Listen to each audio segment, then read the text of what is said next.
우리는 지금 계속해서 예수님의 비유를 하고 있습니다. 우리가 지난 시간까지 마태복음에서 좀 중요한 비유, 핵심되는 비유를 다 살펴보았고요. 이번 주부터는 마태복음하고 겹치지 않는, 그러니까 마태복음이 말하고 있지 않는 그런 비유를 누가복음에서 말하고 있는 비유를 가지고 좀 이제 앞으로 몇 주 동안 또 살펴보려고 합니다. 오늘 우리가 지금 본문을 읽은 비유는 선한 사마리아인의 비유로 유명한 비유입니다. 그런데 이 비유는 성경을 잘못 해석하는 대표적인 비유예요.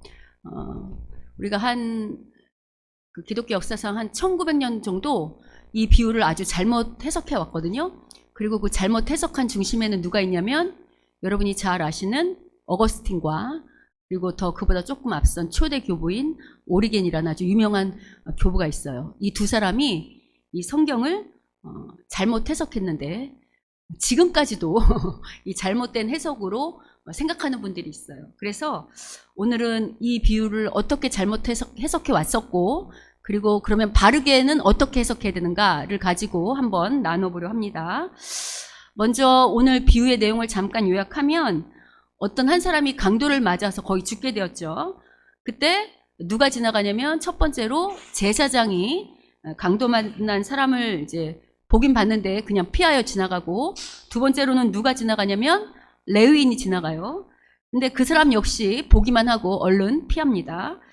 그리고 이제 마지막에 이 강도 맞은 사람의 옆을 지나가는 사람이 누구냐면 바로 사마리아인이에요. 근데 이 사마리아인이 이 강도를 잘 돌봐주는 이야기입니다. 그럼 일단 앞서서 제가 이 비유가 오랫동안 잘못 해석해 왔다고 했는데 어떻게 잘못 해석해 왔는지를 제가 잠깐 설명해 드리냐면, 저도 예전에 교회에서 이렇게 들었거든요. 그동안에 이 오리겐이나 어거스틴의 영향을 받아서 교회가 어떻게 잘못 해석해 왔냐면 이렇게 했습니다. 잠깐 우리가 PPT를 보면 여기 보시면 여기 본문에 나그네가 나오잖아요. 강도 맞은 그 사람, 그러니까 강도 맞은 나그네. 그 사람은 누구라고 해석을 해왔냐면 구원받아야 될, 즉 우리처럼 구원받아야 될 사람이에요. 그리고 강도가 누구냐면 그 나그네를 쳤던 죄 혹은 악의 세력. 그래서 이제 우리가 이제 피 흘려 쓰러진 거죠, 그 나그네가. 근데 그럴 때 지나갔던 제사장과 레위는 율법이라고 생각한 거예요. 해석했어요. 여러분, 율법이 사람을 구원할 수 있나요? 그래서 이제 율법이라고 보고, 사마리아인은 누구라고 했냐면 예수라고 해석하고 주막은 교회라고 해석했어요. 그래서 그 강도 맞은 사람을, 그러니까 죄 때문에 죽어가는 우리를 예수님께서 마치 사마리아인이 구원해 준 것처럼, 구해 준 것처럼 우리를 구해주고, 그리고 주막에 맡긴 것처럼 다시 온다 그랬잖아요. 내가 올 때까지 이 사람 잘 돌봐줘라. 그런 것처럼 우리를 교회에 맡기셨다는 거예요. 언제까지? 예수님께서 다시 오실 때까지. 어때요, 여러분? 은혜 돼요, 안 돼요? 그럴싸하죠?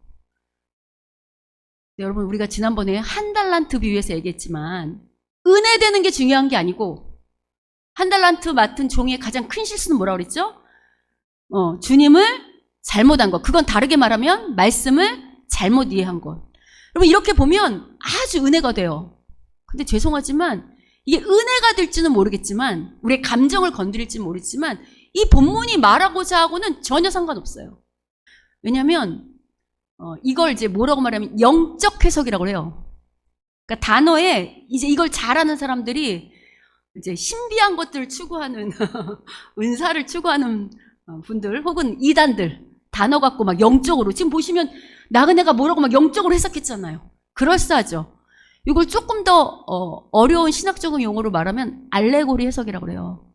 근데 이게 알레고리 해석이 쓸 때가 있어요. 그거는 본문을 잘 주의하고 말하는 말 잘하고 적용할 때 우리가 신학적으로 생각해, 영적으로 생각해야 되는데, 이 본문을 말하는 바를 막 이렇게 대입시키면 전혀 딴 얘기가 된다고요. 이 얘기는 이렇지 않아요. 그러면 이 본문은 뭘 말하고 있는가라고 할 때 제가 여러분한테 비유를 해석할 뿐만 아니라 우리가 비유 첫 시간에 성경을 해석해야 되는 방법 중에 중요한 게 뭐냐면, 뭐를 살펴봐야 된다 그랬죠? 앞뒤, 문맥, 흐름. 또 중요한 게 뭐냐면 이 말을 하는 자가 누군지. 그리고 이 말을 듣는 자가 누군지, 그리고 이 말하는 자와 듣는 자가 어떤 상황에서 이야기를 하는지에 따라서 내용이 전혀 달라질 수 있어요. 따라서 이 성경을 잘 해석하려면 앞뒤 이 이야기가 어떻게 전개되고 있고 어떤 흐름에서 나왔는지, 또 이 말을 왜 했는지, 또 이 말을 듣는 자는 누군지, 이런 것들을 다 고려해야 잘 해석할 수 있거든요. 자, 그러면 오늘 비유는 왜 시작되었는가라고 할 때 비유만 보면 안 되고, 그래서 비유만 보면 안 되고 예수님께서 이 비유를 왜 말씀하기 시작했는가를 항상 염두에 둬야 된다 그랬어요. 자, 보시면 비유가 어디부터 시작되냐면, 우리가 오늘 읽기는 10장 30절부터 읽었지만 이 비유의 시작은 25절부터 봐야 됩니다. 여러분, 누가복음 10장 25절을 잠깐 보시면 어떤 일이 일어나냐면, 우리 10장 25절 다 같이 한번 읽어볼까요? 자, 누가복음 10장 25절 앞에 없어요. 성경책에 있습니다. 이거는. 자, 읽겠습니다. 25절 읽겠습니다. 시작. 어떤 율법 교사가 일어나 예수를 시험하여 이르되 선생님, 내가 무엇을 하여야 영생을 얻으리이까? 어떤 율법교사가 예수님을 찾아왔어요. 그리고 예수님에게 어떻게 하면 영생을 얻겠습니까? 왜냐면 당시 예수님이 메시아라고 하고 다니고 말씀을 가르치니까 온 거예요. 여러분, 어떻게 해야 영생을 얻겠냐는 말은 어떻게 하면 내가 하나님 나라 백성이 될 수 있겠습니까? 어떻게 하면 구원을 얻겠습니까? 다 같은 말이에요. 근데 이때 예수님께서 26절을 보면 뭐라고 답하시냐면, 율법에 뭐라고 기록되어 있니? 라고 물으세요. 그러니까 27절을 보면 이 율법교사가 한마디로 요약하면, 율법에, 그러니까 구약 성경에 하나님 사랑, 이웃 사랑이라고 기록되어 있습니다. 라고 말하고 있어요. 자, 그러니까 예수님께서 그래, 네 말이 맞다. 영생을 얻으려면 하나님을 사랑하고 이웃을 사랑해야 된다. 가서 이대로 행하라 라고 이야기하고 계세요. 그러자 29절을 보면 율법교사가 또 질문을 합니다. 뭐라고 하냐면, 그러면 예수님, 내 이웃이 누굽니까? 라고 질문을 하는 가운데서 오늘 비유를 말씀하고 계신다는 거예요.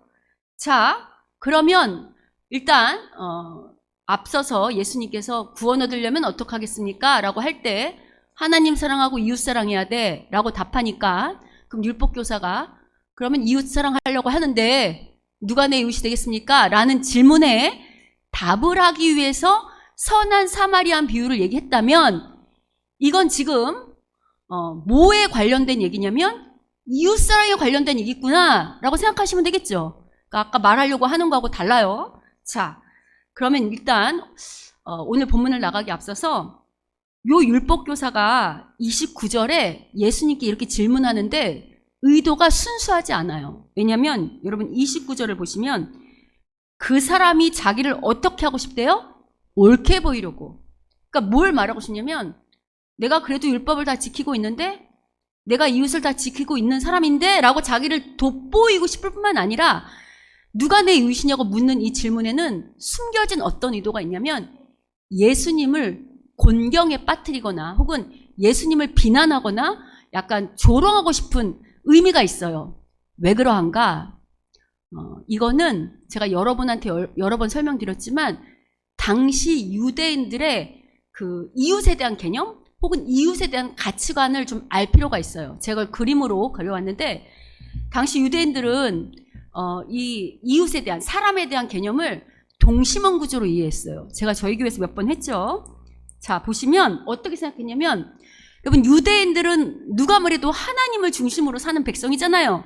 그러니까 제일 가운데 누가 있냐면 성전, 하나님이 계신 거예요. 그리고 여러분, 성전에서 일하는 사람 중에 유대인들 가운데 하나님과 제일 그 구약에서 하나님을 직접 만날 수 있는 사람은 누구죠? 그래서 성전이 하나님 계신 성전이 가장 거룩하고, 그리고 그 앞에서 가장 가까이 일하는 대제사장이 하나님과 제일 친밀하게 거룩한 사람들이라고 생각했어요. 그리고 그 다음이 성전의 일을 돌보는 레위인들, 그리고 하나님께 선택받은 유대인들이 가장 거룩하기 때문에 이렇게 파란색으로 한 유대인들 그룹이 서로가 거룩하고, 구약에 보면 정하다, 부정하다 나눠 있잖아요. 그리고 구약에 보면 율법에 부정한 것하고 가까이 하지 마라 이런 얘기를 하잖아요. 그러니까 누가 이웃이냐면 이렇게 파란색 그룹으로 되어 있는 사람들, 즉 유대인들이 자기들의 이웃이요 정하다고 생각했어요. 반면에 이 동심원 구조 밖에 있는 이방인 혹은 세리, 창기와 같은 죄인들은 하나님이 생각하는 구원 밖에 있는 부정한 사람들이기 때문에 이웃이 될 수 있을까요? 없을까요? 없다고 생각했어요. 그러니까 유대인들의 관점이 이미 자기들만이 갖고 있는 이웃에 대한 개념, 이웃에 대한 정의가 있어요. 그런데 중요한 게 있어요. 여러분, 오늘 비유에 사마리아인 등장하잖아요. 여러분, 사마리아인 역시 유대인들은 상당히 부정하다고 여겨서 가까이 하지 않았다고 그랬죠. 그 이유가 뭔지를 잠깐 설명하면, 여러분 기억을 떠올리시면, 똑같은 유대인이었는데도 불구하고 북이스라엘의 사마리아인이 신약에 가면 부정한 사람들로, 접촉하면 안 되는 사람들로 드러나는 이유가 뭐라고 그랬죠? 구약에 사마리아는 북이스라엘 지방이거든요. 북이스라엘은 남유다보다 약 200년 먼저 아수르에 멸망당했다고 했어요. 그럴 때 아수르가 펼쳤던 식민정책이 뭐냐면 바로 혼혈정책, 피를 섞는 거였어요. 이방인들을 이로 이주시켜서 유대인들의 피를 섞는. 그래서 그렇게 몇백 년이 흘렀기 때문에 벌써 예수님 당시에는 거의 600년 이상 흘른 거거든요. 그러니까 유대인들 입장에서 볼 때는 거의 600년 더 되는 거 같네. 제가 순간 계산을 잘못했는데. 여하튼 너무 많이 혈통이 혼탁해졌기 때문에 더 이상 유대인이라 보지 않았고, 또 하나는 뭐가 있냐면, 여러분 구약 성경을 잘 읽어보면 에스라의 포로기 이후에 돌아와서 학계 뭐 이런 사람들 중심으로, 아니 에스라를 중심으로 성전을 건축한단 말이에요. 제2의 성전. 그럴 때 누가 방해를 하냐면 사마리아 사람들이 내려와서 방해를 해요. 그래서 그걸로 인해서 또 한 번 유대인과 갈라졌고, 또 어떤 일이 있었냐면 그 이후에 주전 한 4세기 전에는 사마리아인들이 더 이상 이제 유대와 관계가 안 좋으니까 어쨌든 사마리아인들도 하나님을 예배하고 싶잖아요. 그래서 자기들 나름대로 그리심산에 성전을 만들었다고. 근데 이게 주전 4세기 전에 그렇게 만들었는데 불구하고 나중에 하스몬 왕조라고 유다의 독립한 왕조가 생기거든요.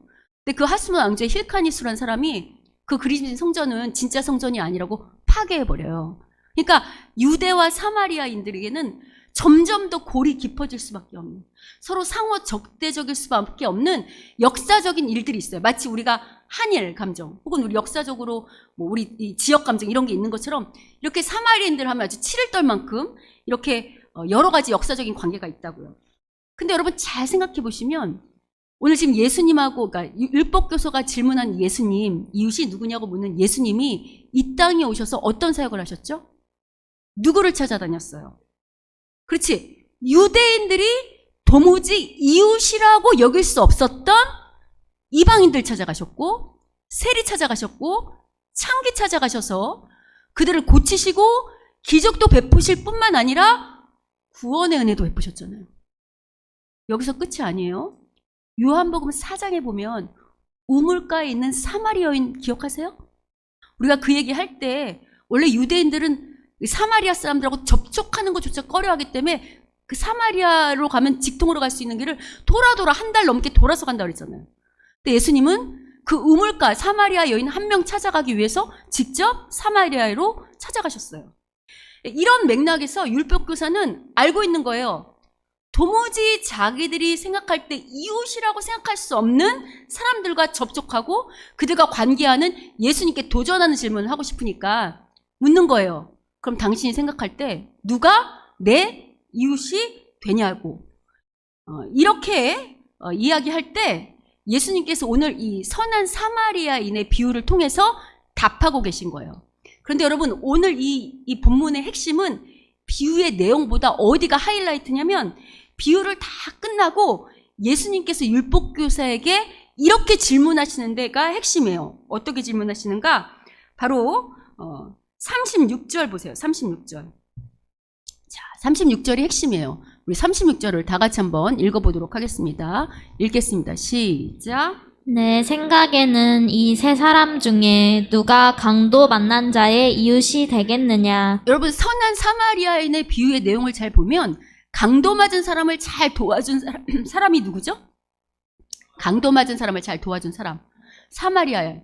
그러면 여러분 지금 예수님이 이 비유 내용 다 얘기하시고 그럼 네 생각 중에는 제사장, 레위 그리고 사마리아인 중에 누가 강도 맞은 사람이 이웃 되겠냐라고 질문하시잖아요. 여러분 생각은 어떠세요? 누가 강도 맞은 사람이 이웃이 될 것 같으세요? 사마리아인 맞죠?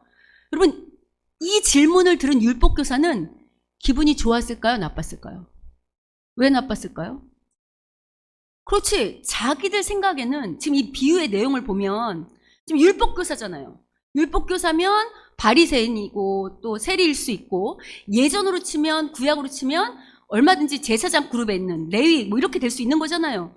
그럼 오늘 본문을 보면 누구보다 하나님 말씀을 가장 먼저 실천해야 되는 이웃사랑이라는 말씀을 실천해야 되는 제사장과 레위는 부정하다고 떠났는데 지금 예수님의 말씀에 의하면 자기들이 가장 부정하다고 생각했던 사마리아인이 오히려 하나님의 말씀을 잘 실천하고 있는 자로 등장하는 거잖아요. 그러니까 자기가 아니고 사마리아인이잖아요. 그러니까 여기 이렇게 질문한 예수님의 말씀을 듣고 기분이 썩 좋지는 않았을 거예요. 그래서 실제로 여러분 율법교사의 답을 보면 37절 보면 제가 여러분한테 질문했을 때는 누가 강도 맞은 자 이웃이 되겠습니까? 그럴 때 여러분은 저한테 뭐라고 대답하셨어요? 사마리아인이 이렇게 대답하죠. 근데 여러분 37절 보세요. 율법교사는 뭐라고 대답합니까? 같이 읽어보겠습니다. 읽겠습니다. 시작. 이르되 자비를 베푼 자니이다. 여기까지. 사마리아인이라고 말하지 않아요. 마지막 자존심은 있는지 자비를 베푼 자이다. 그러나 알고 있죠. 여러분 이런 예수님의 말씀은 다른 것도 마찬가지지만 당시 유대인들에게는 너무나도 충격적인 거예요. 왜냐하면 지금 앞서도 말한 것처럼 예수님의 말씀에 따르면 강도 맞은 자의 이웃이 사마리아인이 될 뿐 아니라 하나님의 말씀을 잘 지키는 자가 역시 사마리아인이 되잖아요. 이런 건 아까 제가 동심원 구조로 보여드렸던 유대인들의 이웃에 대한 개념, 그들의 가치관, 그들의 정의를 다 뒤엎으시는 거예요. 여러분 제가 매주 말씀드리지만 예수를 믿는 건 가치관의 싸움이에요. 관점의 싸움이라고. 생각의 싸움이고 가치관의 싸움이고 관습의 싸움이에요. 지금 유대인들의 관습이 전복시키시는 말씀이잖아요. 이건 오늘도 동일해요. 오늘날 우리가 왜 예수님 믿기가 어려운가? 우리가 이 땅에 살아온 습관이 있잖아요. 또 세상이 이미 살면서 뿌리 박힌 관습과 가치관과 관점들이 있다고. 근데 예수님의 말씀은 그걸 어떻게 하라고 하시는 거예요? 다 바꾸라는 거예요. 쉽지 않아요. 그러니까 이 유대인들 역시 이런 말씀에 동조되기가 쉽지 않았겠죠. 그리고 여러분 그럼에도 불구하고 예수님의 말씀이 진리니까 지금 유대인들의 관습을 다 없는다고 할 때 그럼 우리한테 이렇게 질문할 수 있어요. 목사님 이웃사랑 알겠어요. 강도 맞은 사람의 이웃이 되라. 알겠어요 라고 말씀하실 수 있는데 그럼 여기서 지금 예수님은 어떤 유대인들의 관점을 뒤엎냐면 이런 거예요. 지금 유대인들은 내 기준에 맞추어서 이웃을 정의했죠. 내가 이웃의 정의를 정해놨잖아. 내가 내 기준과 내 관점으로 누가 내 이웃이 될지 바운드리를 정해놨죠. 예수님은 뭐라고 말씀하시냐면 네 기준으로 이웃을 정하지 말고 누가 내 기준에 맞는 이웃이 될까 이렇게 찾는 사람이 되지 말고 도움을 필요로 하는 자의 이웃이 되어주라는 거예요.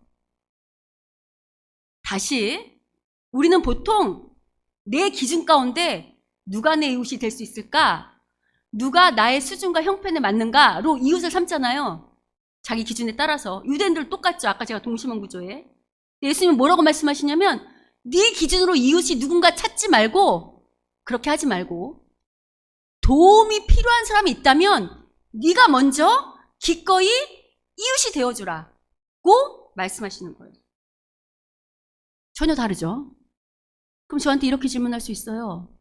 그러면 세상 가운데도 그렇게 먼저 도움이 필요한 사람을 찾아가 이웃사랑을 펼치는 구제를 하는 사람들이 있는데 그러면 기독교가 말하는 이웃사랑과 뭐가 다릅니까? 라고 질문하실 수 있죠.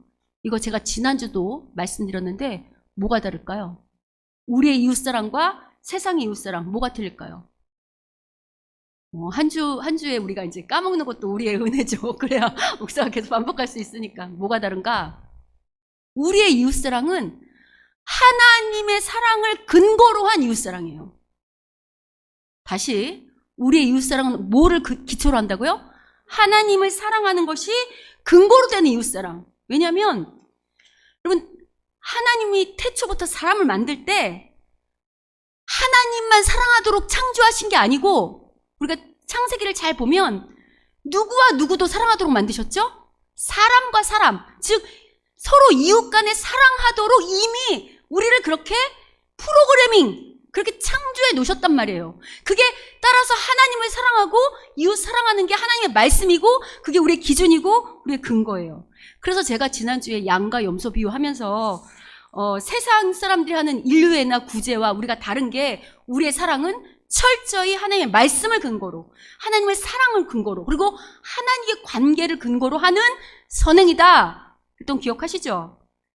실제로 여러분, 우리의 사랑이 하나님을 기초로 하고 나온다는 것이 오늘 이 비유의 앞뒤 문맥에서도 나와요. 왜냐하면 비유의 앞에서 하나님 사랑, 이웃 사랑이라고 말하잖아요. 어떻게 구원을 받겠습니까? 라고 할 때 하나님 사랑하고 이웃 사랑하고 말했죠. 그런데 하나님을 근거로 이웃 사랑하라고 앞에서 말하는 게 아니고, 여러분 오늘 선한 사마리아인 이 비유 다음에 등장하는 사건이 뭔가 한번 보세요. 38절부터 어떤 사건이 등장하죠? 마르다 마리아 사건.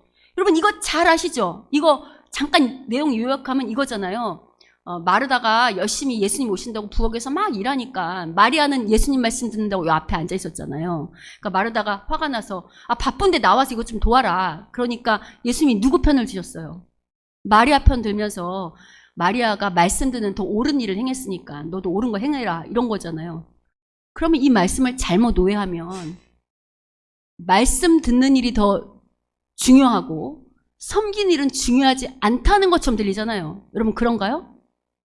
말씀 듣는 일이 중요하고 섬긴 일은 중요하지 않나요? 그렇지 않아요. 성경은 계속 말씀드리지만 하나님 나라에선 누가 큰 자라고 그랬죠?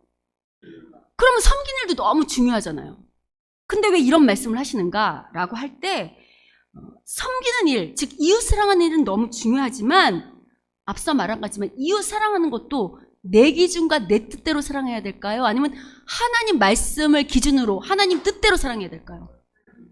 그게 우리와 세상과 다른 점이에요. 그래서 이 뒤에 본문에 이런 측면에서 뒤 본문에 마르다 마리아 사건이 말하는 바는 뭐냐면, 하나님 말씀 듣는 게 더 중요하다는 게 아니라 말씀 듣는 것을 근거로, 말씀을 근거로 섬겨야 한다라는 이야기를 하기 위해서 지금 누가복음은 앞에는 하나님 사랑, 이웃 사랑, 그리고 뒤에는 마르다 마리아 사건을 가지고 우리한테 이야기하고 있는 거예요. 자, 이런 이야기들 자칫 잘못하면 아까 어떻게 영생을 얻습니까? 라면 이대로 행해라. 그러면 마치 행위의 구원인데 그런 거 아니라고 그랬어요. 지난주도 언급했지만 구원은 전적인 누구의 주권이라고 그랬죠?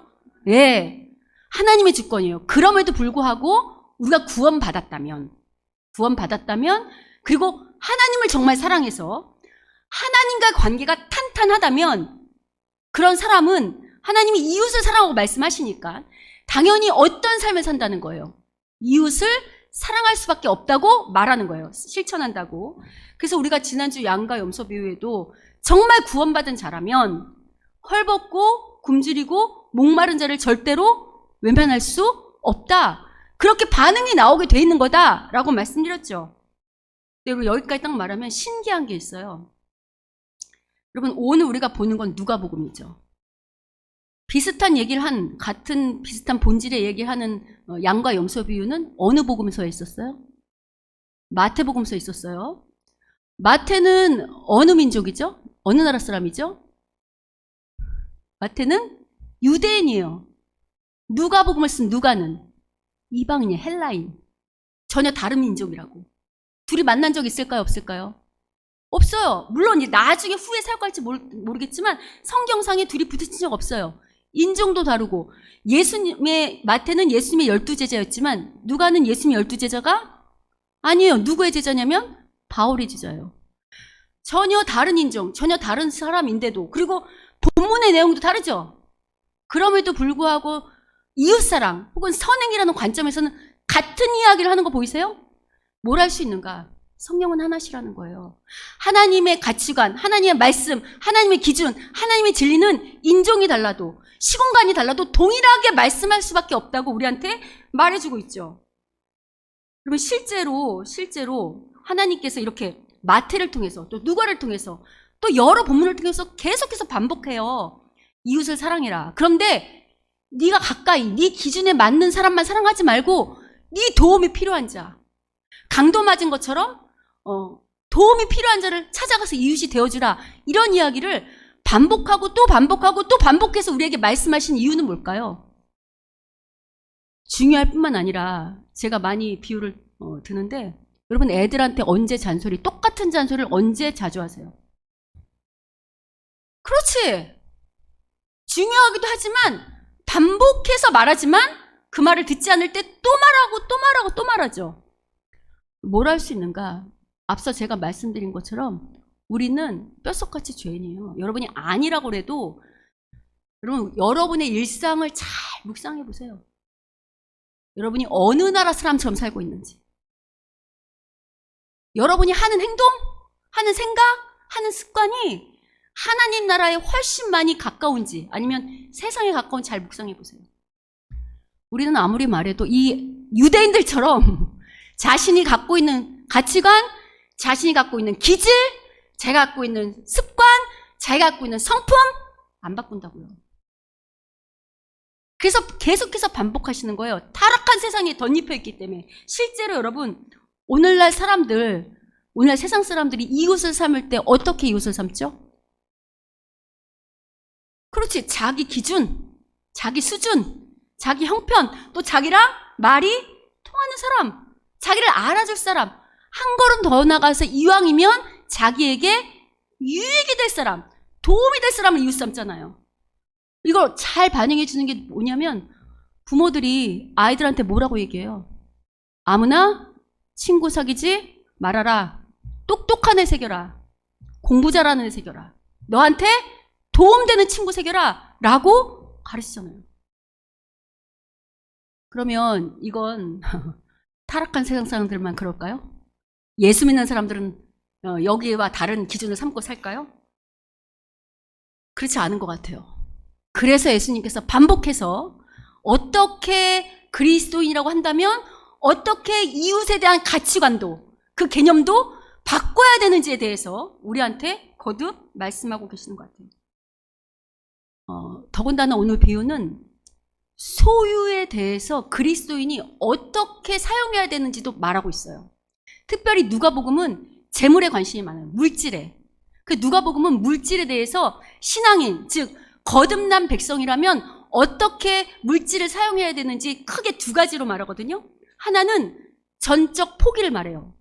그거는 이제 누구 앞에 서냐면 그거는 하나님과의 관계에서 얘기를 해요. 우리가 많이 얘기했잖아요. 소유권의 이전. 우리가 여기 헌금하는 것도 10의 1이 9개는 내 거고 1개는 하나님 거 떼어드리는 거라고 그랬나요? 그렇지 않다고 그랬죠. 어떤 거라고 그랬죠?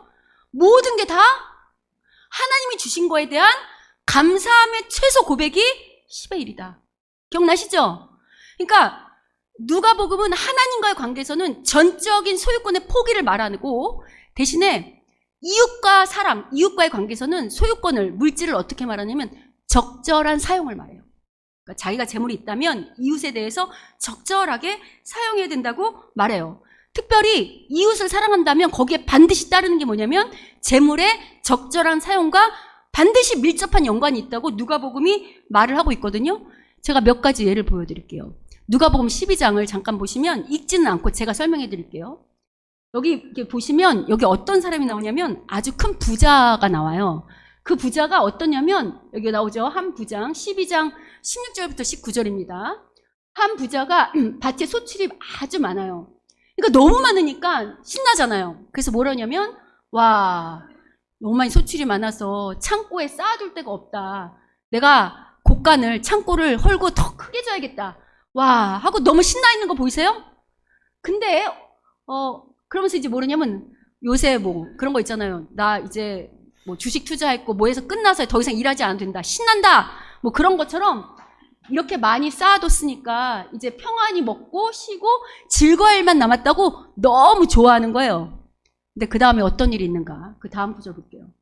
자, 여기는 읽어보겠습니다. 자, 누가복음 12장 20절부터 21절 읽겠습니다. 시작. 하나님은 이르시되 어리석은 자여 오늘 밤에 내 영혼을 도로 찾으리니 그러면 내 준비한 것이 누구의 것이 되겠느냐 하셨으니 자기를 위하여 재물을 쌓아두고 하나님께 대하여 부요하지 못한 자가 이와 같으니라. 세상 사람들이 하는 거랑 똑같잖아요. 와, 신난다. 쌓고 쌓자. 그리고 즐기고 먹고 마시자 라고 신나하고 있는 순간에 하나님 뭐라고 말씀하시냐면 이 부자 보고 이 어리석은 자여 하면서 오늘 어떻게 하신대요? 오늘 데려가신대요.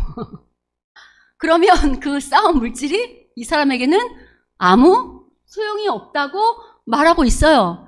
그러면 이 비유가 뭐냐면 어리석은 부자 비유거든요. 이 어리석은 부자의 이 부자가 어리석었던 이유가 뭘까요? 소유를 어떻게 하죠? 축적하기만 했지 하나님의 뜻대로 구제하고 분배하도록 재물을 적절하게 사용하지 못한 거예요. 그래서 어리석다고 이 비유가 말하고 있어요. 뿐만 아니라 누가복음에는 아까 제가 누가는 재물에 관심 많다고 그랬죠. 또 어떤 비유가 등장하냐면 부자와 거지나사로 비유하세요? 그러면 거기도 보면 부자 거지나사로 앞에 다 헐어서 죽어가는데 돌보나요? 돌보지 않나요? 전혀 돌보지 않아요. 하나님께서 그 나사로를 앞에 두셨다는 것은 이 부자가 재물을 적절하게 사용할 수 있는 기회를 주셨음에도 불구하고 부자는 하나님의 뜻을 모른 척하고 발로 걷어차요. 그래서 부자 어디로 갔죠? 지옥에 갔어요. 아까 말했잖아요. 구원받은 자라면 결단코 하나님 말씀대로 행할 수밖에 없는 반응을 보이게 돼 있다. 거지를 봤을 때 결단코 모른 척할 수 없게 돼 있다. 모른 척 했다는 건 누구 백성 아니라는 거예요. 그래 지옥에 가 있잖아요. 뿐만 아니라 18장에도 젊은 그 부자 관리가 어떻게 영생을 얻겠습니까? 라고 물을 때 내 소유를 나누어 주라고 말씀하시는 게 나와요. 근데 반면에 19장에 보면 그 누가복음 19장에 보면 삭개오 아시죠? 키가 작은 삭개오, 뽕나무 우리 노래도 하는 거. 거기도 삭개오 상당히 부자잖아요. 근데 삭개오가 그날 어떻게 구원을 얻죠? 주님, 내가 다른 사람 것을 빼앗았다면 오늘 내가 4배로 갚겠습니다. 그리고 내가 이 절반을 가난한 사람들에게 나눠주겠습니다. 라고 말이 끝나자마자 예수님 뭐라고 말씀하시죠? 오늘 네 집에 구원이 임했다. 그러니까 누가는 물질의 사용과 구원이 밀접하게 연관되어 있다고 끊임없이 우리에게 말하고 있어요. 실제로 예수님도 그래서 누가복음에 뭐라고 말씀하시냐면 이렇게 말씀하십니다. 누가복음 12장 33절입니다. 자, 읽겠습니다. 시작. 너희 소유를 팔아 구제하여 낡아지지 아니하는 배낭을 만들라.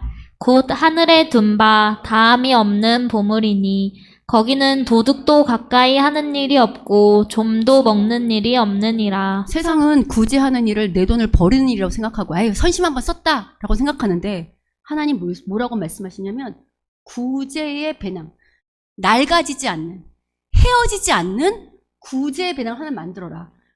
그 배낭은 하늘에 있는 배낭인데 이 세상은 우리가 아무리 돈을 모아도 사업이 실패할 수도 있고 어떤 일 풍파가 있어 다 무너질 수 있는데 하늘에 쌓는 보물이 구제가 곧 어디에 쌓는 보물이래요? 하늘에 쌓는 보물이기 때문에 거기는 도둑도 없고 좀먹는 일도 없는 우리가 이 땅에서 구제하는 게 누구에게 쌓아두는 거라고요? 하늘에 보물을 쌓는 거라고 분명하게 말씀하고 계세요. 뭘 할 수 있는가? 여러분 이웃사랑은 말이 아닙니다. 지식도 아니에요. 행동이죠. 실제로 이웃을 사랑한다면 자기의 시간이나 자기의 소유, 자기의 재물을 적절히 사용해서 그들을 돕는 실제적으로 구체적으로 나타나는 행동이 이웃사랑이라고 오늘 본문이 말하고 있어요. 여러분 실제로 오늘 본문에서 사마리아인은 자기 소유를 적절히 사용하고 있어요. 보면 기름, 포도주, 상한데 이렇게 상처에 붓죠. 기름, 포도주 다 돈 드는 일이죠. 또 상처를 싸매준단 말이에요. 상처를 싸매주려면 자기 속옷을 찢던지 자기 머리수건을 찢던지 뭔가 자기 거를 또 드려야 됐겠죠. 뿐만 아니에요. 여관으로 데리고 가서 주인한테 맡겼잖아요. 그리고 돈을 얼마를 지불했죠? 두 데나리온. 이거 이틀치 품삯 전부 다예요. 그리고 뭐라고 약속하냐면 돈이 경비가 더 들면 내가 돌아올 때 더 주겠다고 말하고 있어요. 뿐만 아니라 이 사마리아인은 강도 맞은 사람이랑 하룻밤 여관에서 같이 묵어요. 그러면 자기가 하룻밤 묵지 않아도 되는 여관비뿐만 아니라 시간도 투자하는 거죠. 그러니까 자기 여행의 그 비용이 추가 부담될 수 있는 거라고요. 이처럼 사마리아인은 자기 재물, 자기 시간, 또 자기 어떤 이 건강, 노력 이런 것들을 다 들여서 지금 이 사람을 돕고 있어요. 그러니까 성경은 계속 말하고 있죠. 사랑은 말이 아니라 행동이다. 오늘 비유의 결론적으로 말하면요. 우리는 다 매력적인 이웃을 만나기를 원해요. 그런데 오늘 본문 우리에게 뭐라고 말하냐면 우리의 이웃은 때로는 피로 범벅되고 헐벗고 거의 죽은 자로 나타날 수 있다고 말하는 거예요. 그리고 이 내가 만나는 이웃은, 주님이 우리에게 붙이시는 이웃은 내가 열심히 수고하고 헌신해도 거기에 보상할 수 없는 자라는 거예요. 이익을 줄 수 없는 자. 여러분, 강도 맞은 사람이 사마리아인에게 보답할 수 있을까요? 없어요. 그런데도 불구하고 예수님은 오늘 우리에게 뭐라고 말씀하시냐면 37절 보시면 율법교사한테 뭐라고 말씀하시죠? 가서 너도 이와 같이 하라. 이게 바로 주님이 원하시는, 우리에게 원하시는 말씀이라는 거예요. 여러분, 실제로 예수님도 우리가 다 죄인이고 전혀 예수님께 보답할 수 없는 우리인데 우리에게 먼저 찾아오셔서 우리의 이웃이 되어주셨잖아요. 여러분, 지난주 15일쯤에 그 23살 난 여성 청년이 그 파리바게트 관련된 업계인 그 SPC 공장에서 사망한 사건 뉴스로 알고 계십니까? 모르세요, 여러분? 여러분, 그리스도인은 뉴스가 다 기도 제목이에요. 아셔야 돼요. 어떤 일이 있었냐면 23살짜리 여자 청년이 한 집안의 가장이었어요. 엄마랑 동생하고 살았더라고. 23살밖에 안 됐는데 동생 대학 보낸다고. 그리고 엄마 몸이 아파서 자기가 가장하겠다고 그리고 미래 이 제과점 창업할 꿈을 가지고 그 SPC 계열 그 파리바게트 그 공장에 취업해서 열심히 일했던 여자 청년인데 소스 배합기에 몸이 껴서 죽었단 말이에요. 근데 이제 여기서 중요한 게 있어요.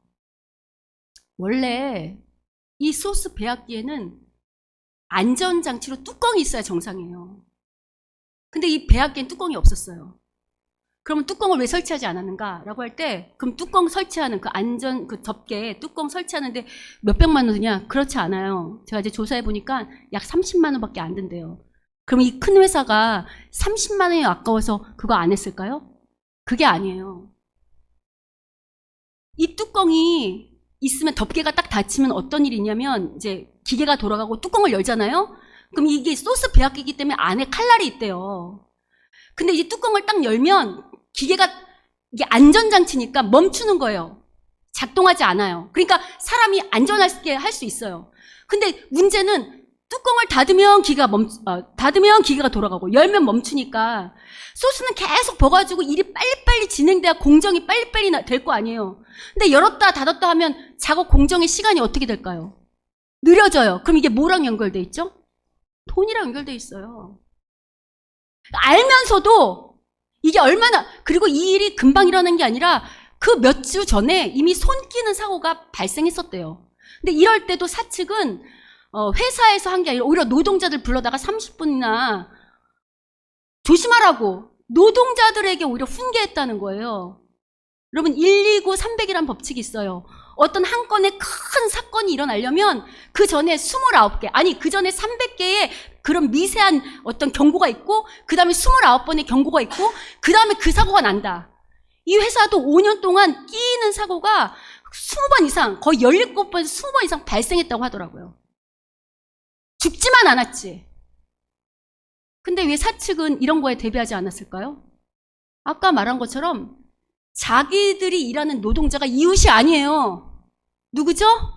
그냥 기계 하나에 돈 벌어주는 부속품이라고 생각하지 않았을까 라고 생각해서 많은 좀 비판이 쏟아지잖아요. 왜냐하면 지금 대처하는 능력도 보면 그 문제가 일어났을 때 회사가 어떻게 대처했냐면 정말 말도 안 되는 대처를 했거든. 근데 우리가 이런 걸 볼 때 저는 어떤 생각이 드냐면 그 안에 믿는 자가 있었다면 달라졌을까? 그러니까 그 간부나 사측이 그리스도인이었다고 했을 때 그러면 다른 일이 일어났을까라고 질문할 때 죄송한데 안 그랬을 것 같아요.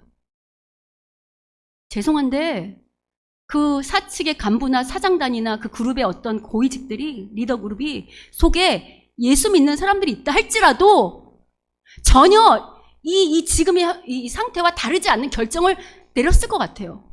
왜냐하면 오늘날 믿는 자들도 다 예배만 드리지 말씀에 나를 던져서 용기를 가지고 결단하며 그렇게 살려고 몸부림치지 않거든요. 왜냐하면 그렇게 말씀대로 살면 일단 당장 손해가 나잖아요. 어마무시한 이윤의 손해. 근데 사람 목숨보다 그게 더 중요하다고 우리 세상이 우리한테 말하고 우리도 그 풍조를 따라가고 있는 거잖아요. 여러분 이런 사태만 봐도 우리가 이 말씀은 아주 쉽게 듣잖아요. 그렇구나. 아, 내 도움이 필요한 사람의 이웃이 되어주라는 거구나. 알았어. 라고 여러분이 쉽게 고개를 끄덕이지만 실제로 현실 가운데 이 말씀, 이 주님의 말씀 그대로 이웃사랑을 실천하는 건 결단코 쉽지 않다고 우리한테 이 사회가 말해주고 있어요. 근데 여러분 그거 아세요? 말씀대로 살지 않으면 그게 바로 죄예요. 앞서서 거지 나사로를 모른 척했던 그 부자 어디가 있었다고요? 지옥가 있었다고 말씀드렸잖아요. 여러분 하나님께서 왜 우리를 그냥 하나님 나라에서 평안하게 살아도 되는데 왜 이 혼탁한 이 힘들고 타락한 이 세상에 우리를 태어나게 하시고 이 땅에 우리를 보내셨을까요? 왜 그러셨을까요? 우리끼리 이 안에서 예배드리고 하나님 사랑해요 하고 룰루라라 하라고? 왜 이 타락한 이 망가져가는 세상 살기 힘들잖아요. 이 세상 사는 거 다. 그럼에도 불구하고 이 망가져가는 세상에 왜 당신이 가장 사랑하는 자녀인 우리들을 이 세상에 던지셨을까요? 그래도 우리가 희망이라는 거예요. 그래도 예수 믿는 사람이 이 땅에 있기 때문에 더 악으로 치닫지 않는다고. 그래도 우리가 하나님 말씀대로 사는 사람들이 있기 때문에 그나마 세상에 빛이 있고 소망이 있는 걸 보여내라고 보내신 거라고. 여기 사업하시는 분들도 있고 기업하시는 분들도 있고 또 그 밖에 우리 모두가 있잖아요. 여러분 그거 아세요? 이 안에서 우리 서로 만난 형제 자매도 사랑하지 못하는데 멀리 있는 사람을 사랑하기는 어려워요. 내 가족이 사랑할 수 없는 존재로 사랑해야 되고 내 옆에 있는 사람 사랑할 수 없는 존재로 사랑해야 되는 훈련을 우리한테 시키신 것처럼 그 훈련이 우리에게 필요해요. 제가 이런 얘기하면 이런 말씀하시는 분이 있을 수 있어요. 목사님, 저도 지금 살기 힘들어 죽겠어요. 다른 사람을 살리기는커녕 제가 강도 맞은 사람 같아요. 라고 말씀하실 수 있는 분이 있어요. 근데 제가 이렇게 말씀드리고 싶어요. 설사 지금 내가 강도 맞은 것처럼 힘들고 어렵더라도 그래도 이웃사랑을 하세요. 남을 도우세요. 왜냐하면 이게 기독교의 신비예요. 여러분 주님께서 예수님께서 이 땅에 오셔서 당신의 형제요 자매인 우리를 위해서 죽으셔서 사랑해서 죽으셨을 때 우리 때문에 죽으셨죠. 그럴 때 하나님이 어떻게 하셨죠? 예수님을 죽게 내버려 두셨나요? 여러분 하나님께서 예수님을 그냥 죽으신 다음에 그냥 두셨나요? 어떻게 하셨죠? 다시 살리셨어요. 이게 기독교의 비밀이에요. 내가 죽을 것 같더라도 다른 사람을 살리잖아요? 그럼 나는 그냥 다른 사람을 살렸는데 주님이 누구를 살리실까요? 나를 살리세요. 이게 신비예요. 다른 사람을 돕고 말씀대로 다른 사람을 사랑하면 내가 살아나는 거. 이게 신비예요. 이거는 경험해본 사람만 알 수 있어요. 그럼 저한테 또 이렇게 질문할 수 있어요. 그럼 목사님 무조건 한없이 끝까지 그렇게 도와줘야 됩니까? 아니요, 그렇진 않아요. 사람마다 자기 신앙의 수준에 따른 한계가 있어요. 자기가 안다고. 하나님과 관계에서 내가 어느 정도 해야 되는지를 안다고. 우리는 메시아 콤플렉스란 말이 있어요. 우리는 예수님을 따르는 제자지 메시아는 아니에요. 내가 다 할 수는 없다고. 내가 다 할 수 있는 한계가 없다고. 그러니까 각자 사람마다 이웃을 어느 정도 돕고 어느 마치 해야 될지 그 관계가 대한 어떤 거리에 대한 관계, 또 그 어떤 수준, 이런 것들이 자기가 아는 한계치가 있다고. 거기에 따라 최선을 다하시면 돼요. 그건 누구랑 누구만 아냐면 하나님과 자기만 알아요. 그래서 비밀이라고 했잖아요. 아까 제가 말씀드렸잖아요. 이웃사랑도 누구의 사랑을 근거로? 하나님과 관계를 근거로 한다는 말이 이런 거랑 다 일맥상통하는 거예요. 더군다나 여러분, 하나 더 신비로운 걸 얘기하면, 아까 제가 하나님께서 우리를 창조하실 때, 죄송한데 이게 너무 더워요. 사람을 창조하실 때, 이웃을 사랑할 수밖에 없는 그 모양으로 창조해 놓으셨다 그랬죠. 과학이 발달되니까 하나님이 누구신지가 더 잘 드러나는데요. 요새 우리가 중요한 게 뇌잖아요. 뇌 호르몬 물질 이런 거 점차적으로 과학이 발달되는데, 여러분, 사람한테 만족감, 행복감, 또 그런 어떤 걸 주는 물질 중에 하나가 옥시토신이라는 물질이 있대요. 그게 뇌에서 분비되는데, 그럼 우리가 왜 아까 이 부자가 물질적인 이렇게 어떤 보상을 받으면 좋아가지고 막 기뻤잖아요. 그런 어떤 기쁨이 사람의 하나님께 창조하실 때 물질적으로 보상받을 때만이 아니고요. 타인을 도울 때, 다른 사람을 도울 때 이 행복감을 느끼는 옥시토신이라는 물질이 막 분비가 된대요. 그러니까 뇌가 보상을 받는 거예요. 다른 사람을 도울 때 내가 행복하고 만족하게끔. 이게 하나님의 신비가 이미 우리의 신체 가운데도 드러나 있다고. 그럼 불행하다고 느끼세요? 그럼 더욱더 적극적으로 하나님을 사랑하시고 적극적으로 이웃을 사랑하세요. 그럴 때 여러분의 삶이 더욱더 풍요해지고 행복해지고 만족감이 넘칠 것입니다. 혹시 지금 죽을 것 같으세요? 강도 맞은 이웃을 살리세요. 그럼 여러분이 살아나실 겁니다. 오늘 말씀으로 이제는 누가 내 이웃이 될까를 내 기준으로 삼는 것이 아니라 누가 나의 도움이 필요한가를 찾아다니는, 그래서 그를 이웃 삼는, 그래서 그들을 사랑으로 섬기는 우리 모두가 되시기를.